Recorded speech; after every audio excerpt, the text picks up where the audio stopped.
Welcome to Fans Fight Back on the PitchBoxing app with myself, Martin Theobald, where this week we're going to take a look over what some would deem the very good of boxing and some would deem the very bad of boxing. That's two ends of the spectrum, really. There's one part that's going to take a look over Eubank versus Smith this forthcoming weekend. And another that's going to take a look over the Misfits show from the weekend just gone. There's a very good reason behind that. Don't turn off just yet. You might learn something, you might not, you might agree, you might not. I think it's important to touch on it. We'll start off, though, up in Manchester this weekend with the Chris Eubank Jr. versus Liam Smith card, pay-per-view boxer event on Sky Sports. Is it pay-per-view? Start with that. No, I can't get on board with it being pay-per-view. I know there is the theory that Chris Eubank Jr. is a pay-per-view fighter these days. Where that comes from, I'm not really sure, but okay, we'll go with it. Liam Smith never been on a pay-per-view main event. To the best of my knowledge, I don't think the Canelo fight was a pay-per-view event. Yeah, I'm not. The card is reasonable. So let's have a look over the card to start with. You've got Echo Esserman versus Chris Congo for the British and Commonwealth welterweight titles. It's a cracking fight. Echo Esserman, the engine, and that's what he is. He is an engine. He's a high work rate, high output fighter against Chris Congo, slightly more refined. But we saw Congo in all sorts of trouble against Michael Mackinson when he fought him. Mackinson more that back foot slick type. I think Esserman and Congo far more likely just to meet in the middle and throw it out a little bit more than Congo experienced. He won't have to go chasing Esserman like he had to chase Mackinson. This has got a tremendous fight written all over it. Personally, I think Esserman will win. Congo has kind of teamed up with Ben Davison, Barry Smith down in London. But I just think Esserman has got that grit and that dog about him that I don't know if we'll see it out of Congo. I don't know if it's there. We'll find out. Also on the card, a heavyweight mismatch, a heavyweight disaster fight. For me, Joseph Parker versus Jack Massey. Joseph Parker, consensus top 10 heavyweight in the world, has won world heavyweight titles, has beaten Andy Ruiz, has beaten Hughie Fury, lost on points to Anthony Joshua, got stopped late on by Joe Joyce. Against career domestic cruiserweight Jack Massey. Bonkers fight, stupid fight in my opinion.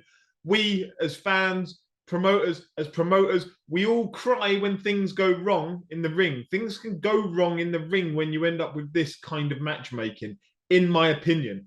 I hope as much as anybody else and nothing goes wrong with it, but I do not see the sense in allowing Jack Massey, who is a career domestic cruiserweight, to go up against Joseph Parker, other than to get Joseph Parker win. But we have a responsibility, I think, as fans, to call this stuff out. I think as promoters, they'll be the first ones to cry when things go wrong. They'll get in front of TV cameras, they'll get in front of IFL when things go wrong in boxing matches, and they'll be the first ones up there saying how terrible it is and the risks that these brave people take.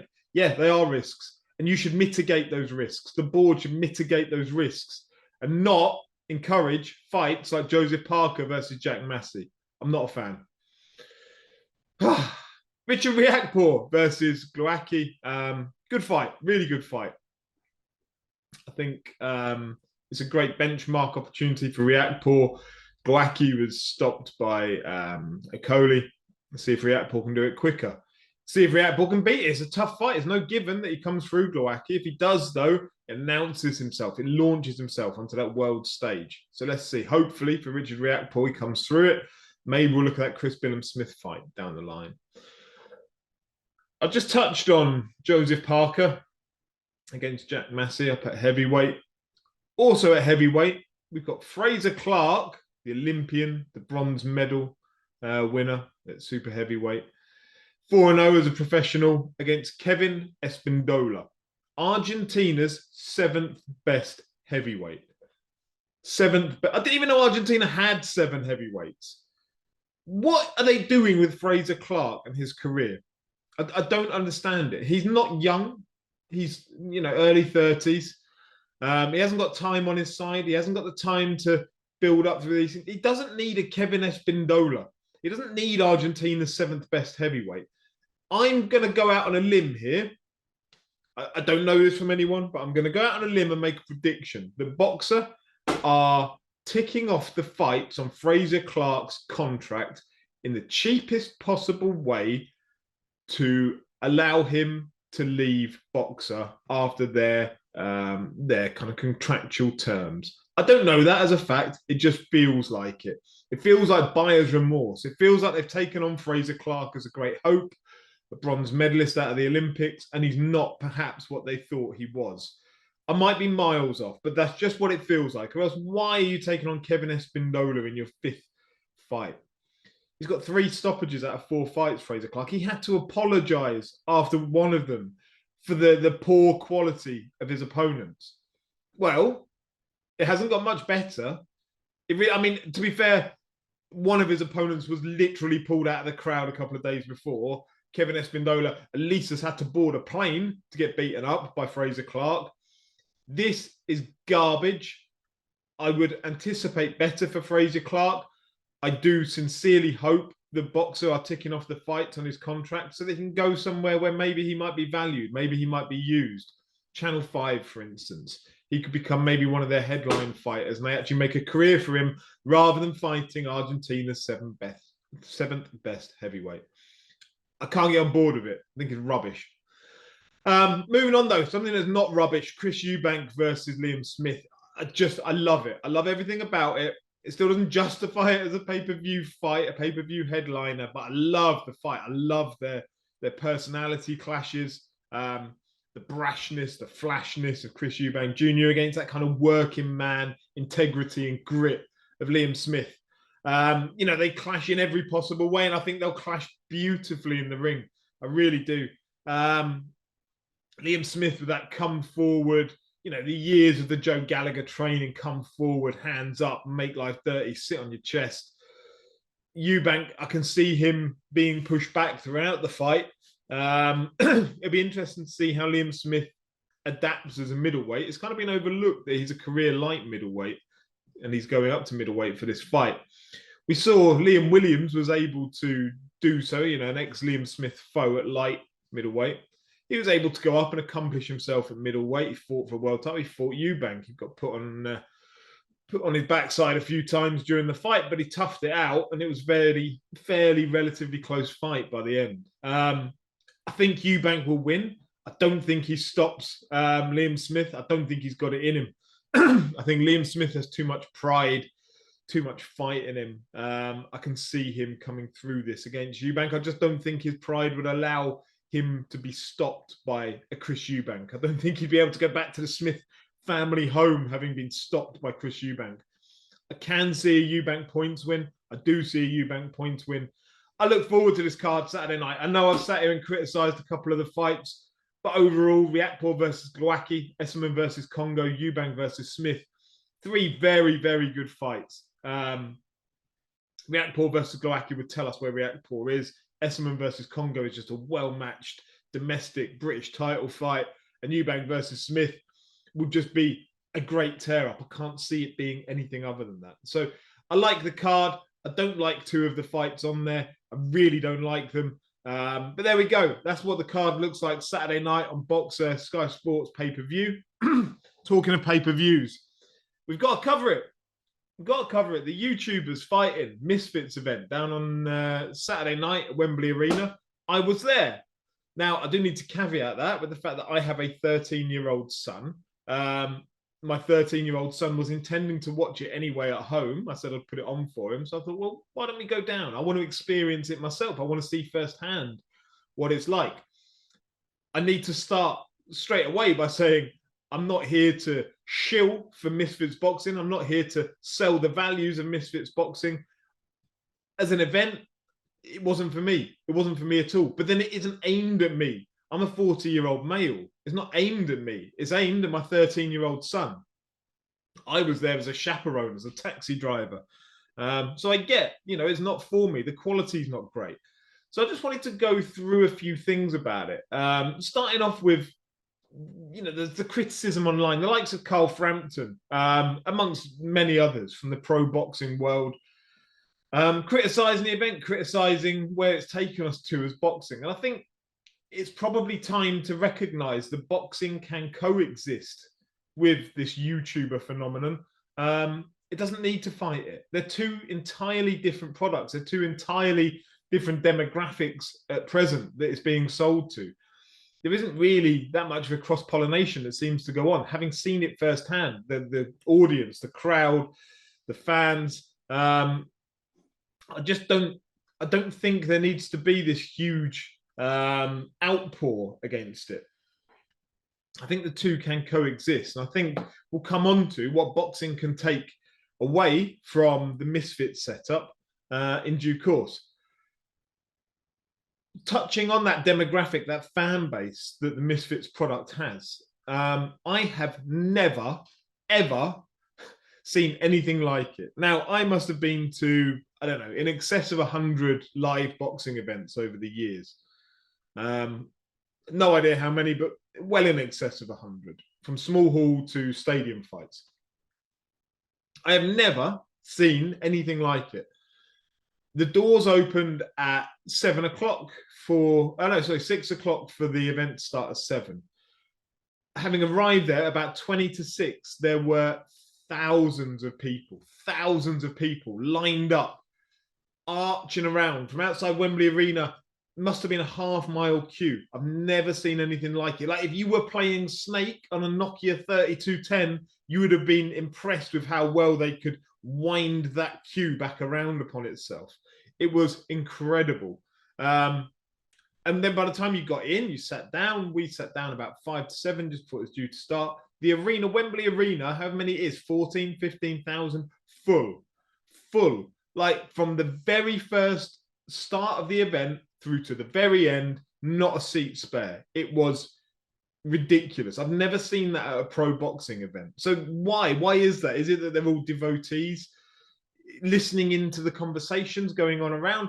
They all knew who people were that were fighting on the card from the very first fight, which was Idris Virgo against Anthony Taylor, through to the last fight, which was KSI versus someone, I don't really know. But they were invested throughout it all of it. Now, that comes down to who the characters are that were at play during the evening. Again, I'm not an expert on these things. I can't remember all the names of people, but those people around me knew who all the people were that were fighting. It was very pantomime-esque in that you had a home favourite and an away favourite cheering the home one, booing the away one. So there was always somebody that the crowd were in favour of and somebody that they weren't. And they were engaged throughout this. Now, what was interesting was there were ex-professional fighters. So Idris Virgo, who I think is 9-0 as a professional, ex-Love Island. He fought Anthony Taylor. I think he's an ex-MMA fighter. The crowd were the least engaged during the night out of all of it in that fight. Because actually they were boxing. Not to any great high standard, but they were boxing. Whereas you put in the two ladies whose names escape me right now, who weren't particularly boxing, but were throwing a lot of hands at one another, the crowd were on their feet from start to finish during that fight. They were completely engrossed in it. It showed me the crowd that were there didn't care for the standard of boxing. The best standard of boxing came from Idris Virgo and Anthony Taylor. The crowd were least engaged during that fight. They cared for fun fights. They cared for people that would go in there like a white collar bout and just chuck hands at one another. And yet they would sit there and they would talk about how good a boxer Idris Virgo was. Probably never happened at an Idris Virgo fight before. Don't know. But they were treating him like a prime Sugar Ray Leonard out of it all. And they were sat there talking and plotting about, oh, if so-and-so beats him, then he's going to fight KSI next. Or he's going to, like you would with pro boxers. They cared about the storyline arc of where you could take them. And then there was a novelty aspect of it. They had a mystery opponent. They blacked out the arena. And then they didn't know who was going to come out to fight I can't remember, B. Dave, I think his name was. They didn't know who his opponent would be. They turned the lights out. They introduced this blacked out figurine on the stage and they turned the lights on and play his entrance music. It's novelty. It's WWE. But the place erupted. It didn't erupt any more, though, than when KSI came out.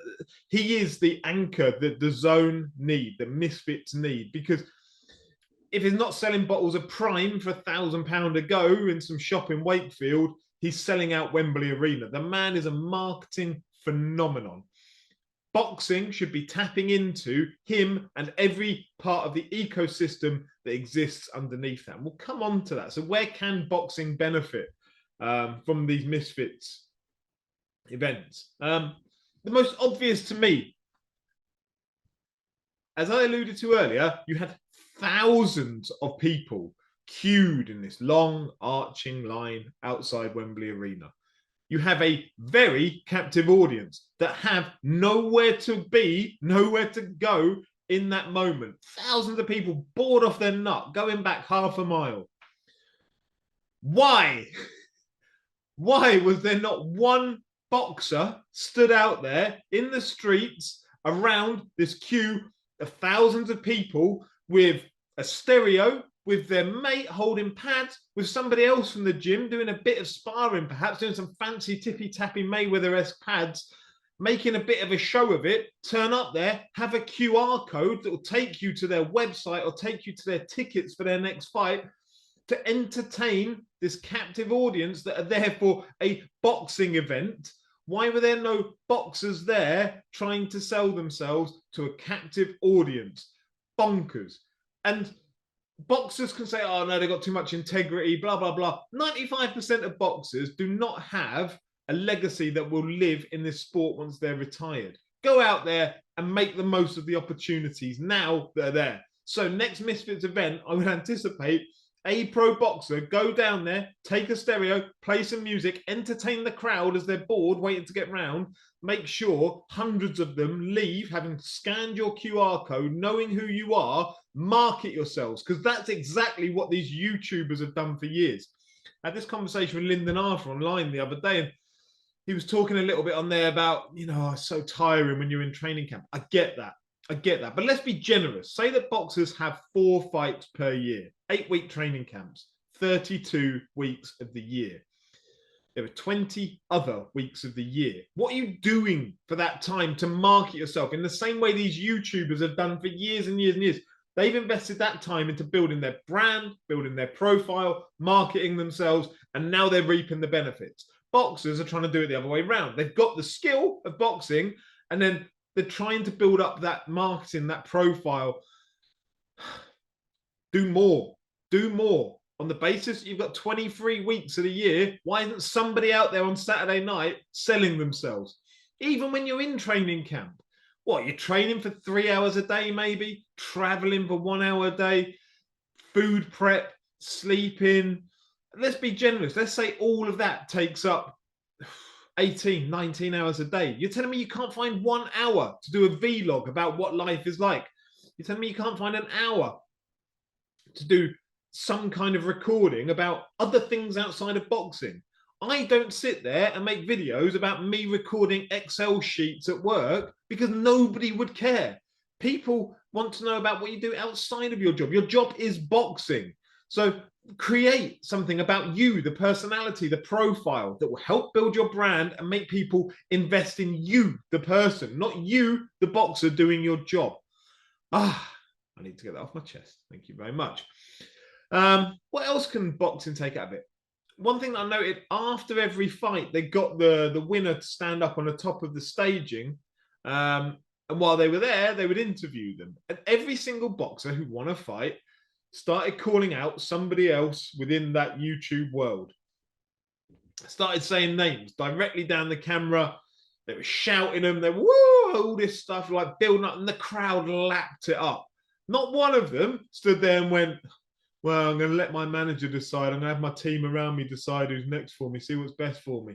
As every pro boxer does when they're given a microphone and a camera after a fight. No, every single one of them called out somebody else. Pro boxers, do that. People love it. People want to hear it. Right. What else can boxing take out of it? In my view, the one person out of pro boxing that came out of it with any benefit from Saturday night was Ebony Bridges. Ebony Bridges accompanied a lady, I can't remember her name, she's an OnlyFans model, Ebony Bridges in her corner on Saturday night. And she was there in every interview. She got interviewed herself, introduced to the crowd. If I was a pro boxer, or more to the point, if I was a pro boxing manager on Sunday morning, I would be looking up those YouTubers and I would be finding the nearest one to the boxer that I represented, and I would be inviting them in for sparring. I would be inviting them in for training. I would be trying to align my boxer to that YouTuber and tapping in, essentially cheating the system, try and tap into their fan base immediately, because they have huge individual fan bases. 200, 300, 400,000 followers on social media platforms. Tap into that. Again, I go back to, what is your legacy as a boxer? 95% of boxers will not be leaving a lasting legacy. Therefore, just take the opportunities while they're there. Don't worry about the integrity side of it. Boxing is a sport that for years and years and decades has been built up on a lack of integrity. Mafia bosses, drug bosses, cartels, name what you like. It has been built up on a lack of sporting integrity. Don't try and apply your own at this stage. The sport will not need it, does not need it, and will reject it. So take the opportunities while they're there. Finally, what is the risk of YouTube boxing in terms of how does it represent the sport? Now, the first thing to note here was they announced that it was being sanctioned by the Professional Boxing Association, which, given that these aren't really professional boxers in the natural sense that we may be aware of, the Professional Boxing Association, not the British Boxing Board of Control, the Professional Boxing Association, which is a very murky land, really, when you start thinking about it. It's always been one of my pet hates about the sport. I could go off tomorrow and make the Martin Boxing Association. Nobody is able to stop me from doing so. There is no government legislation that stops me from doing so. Nobody reports into government within boxing about the sport. Anybody can go and make their own governing body, call it what they like, set it up tomorrow. So the Professional Boxing Association, and they said it's being run by Mickey Vann, who's an ex-A-Star referee with the British Boxing Board of Control. I've had a look at their website. They say that they license white-collar, pro, and semi-pro boxing. Semi-pro boxing, which I know will antagonize a number of professional boxers. There's not a lot of accountability on there. There's not a lot of names on there. There's not a lot explaining what they're doing, what their principles are. Yeah, I mean, if somebody were to get hurt on one of these events badly, it won't reflect well upon the sport. I don't know what their safety protocols are. I don't know if they have the anaesthetists on hand that professional boxing does. I don't know. Maybe they do. I'd be surprised. It just feels very murky, that side of it. Again, I go back to the fact boxing is a murky sport. It'll fit in quite well. So, yeah, that isn't comfortable for me, having it licensed by this Professional Boxing Association. You've got Bieber out there, who there's a lot of question marks over, potentially, perhaps. The British Boxing Board of Control, there are question marks over them over the last couple of years. Do we need this Professional Boxers Association getting involved with it? I don't know. It all just feels a bit wrong, personally. I would like them to clarify. I'd like them to come out and be more public, maybe, about what are they doing to make sure everybody involved is as safe as can be possible. To that end, there are a handful of people within boxing, professional boxing, who are involved in this. The Sauerlands, for instance, are there as promoters. I think Lee Eaton of Let's Go Management is involved in doing some of the matchmaking. Now, you couldn't, as a professional boxer, go and get involved, licensed by the British Boxing Board of Control, go and get involved with the Bieber show. You would have your license revoked. They don't like it. You couldn't go and do bare knuckle fighting championship. I know of a trainer recently, a licensed board trainer, who was going to go and fight on BKFC. And the board said, no, we will take away your license. So why is it okay for these people that are licensed by the British Boxing Board of Control to be involved with something being licensed by the Professional Boxers Association? That all feels a little bit wrong to me. I don't know if there's a link there that I'm not getting. But yeah, maybe again, something that the board could do with clarifying about. What else are the risks? I mean, to me, the biggest potential risk to the mainstream sport of boxing is the fact that DAZN are going to be heavily investing. They've kind of made it clear they're going to give X number of shows, including pay-per-views, to Misfits over the next, I think, 5 years. Certain shows that will involve KSI. DAZN don't have an infinite budget. There's not. I mean, we've seen recently they've lost a lot of money, but there's not an infinite budget. There is X amount of money. Now, that is now going to have to be divided, presumably, between the DAZN cards and professional boxing, Matchroom in the UK, Golden Boy out in the US. That's a risk to me, to professional boxing, in that now, potentially, oh, I've got a cat coming join me. Now, potentially, the money has to go 2 ways. Ah, meet Tiger. There you go. The money has to go 2 ways, both to professional boxing and to this Misfits YouTuber boxing. So does that mean that the budgets will be cut from professional boxing? Does that mean that some of the fights that we want to see maybe won't get made? Let's face it, a lot of the fights we wanted to see over the years haven't been made anyway. Maybe this will become a handy excuse towards why they don't get made. I don't know. But if we're looking at where the risks exist for professional boxing, perhaps that's the biggest one, is that actually, if these are profitable shows, it was reported 300,000 pay-per-view buys. I don't know what those that fought on the show will be getting paid. If it's comparable to professional boxing, I'd suspect KSI will get a healthy chunk out of it all. But yeah, does the money start to get siphoned away from professional boxing because there's now a competitor for that money? Don't know. We'll find out in time, I'm sure. But it's an interesting one. But anyway, I needed to touch upon it. I needed to give my first-hand examples of what I saw Saturday night. I'm not particularly somebody who's massively in favor of it. However, I'm also not anti it. I anticipate it will be there for many years. I think it is down to boxing to work out how best it can coexist, how best it can learn, and how best it can monetize from the sport of YouTuber Misfits Boxing. So there you go. That's my review. That's my preview of this forthcoming weekend on Sky Sports Box Office. Hope you've enjoyed. Thank you very much for watching Fans Fight Back on the PitchBoxing app. Get involved on Saturday night, score along, have fun.